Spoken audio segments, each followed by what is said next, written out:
Venkat Prabhu sir வந்து ஒரு இன்டர்வியூல சொல்லியிருந்தாங்க, இப்போ நம்ம மலையாள படத்தை நம்ம ஊர்ல எல்லாரும் பயங்கரமா செலிப்ரேட் பண்றோம்.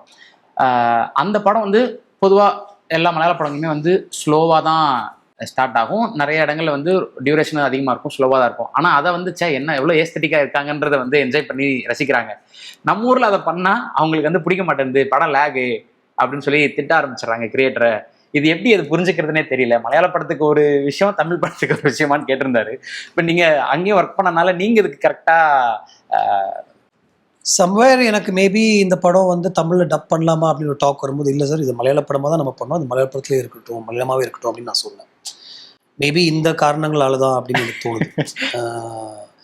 பட் அங்கே இருக்கிற அந்த ஏஸ்தட்டிக்ஸ், அந்த சென்சிபிலிட்டி இருக்குல்ல ரைட்டிங்லேயும், அது இங்கே ரொம்ப ரொம்ப நான் பார்த்தது இல்லை அந்த மாதிரி. ஓகே.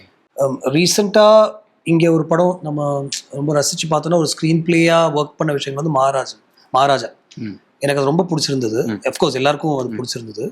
பட் அந்த ஒரு சென்சிபிலிட்டியோட நிறைய படங்கள் அப்படி இல்லை. I don't think it's just the audience வந்து நம்ம ஒரு விஷயம் வந்து ஒரு சின்ன ஸ்லோவாக நம்ம ஒன்று சொல்கிறோம், ஆனால் அது பியூட்டிஃபுல்லாக சொல்கிறோம், கதைக்குள்ளே நிறைய விஷயங்கள் இருக்குது, படத்தில் நிறைய விஷயங்கள் இருக்குன்னா அந்த லேகோ, அந்த slow pace of the film will not matter. Okay okay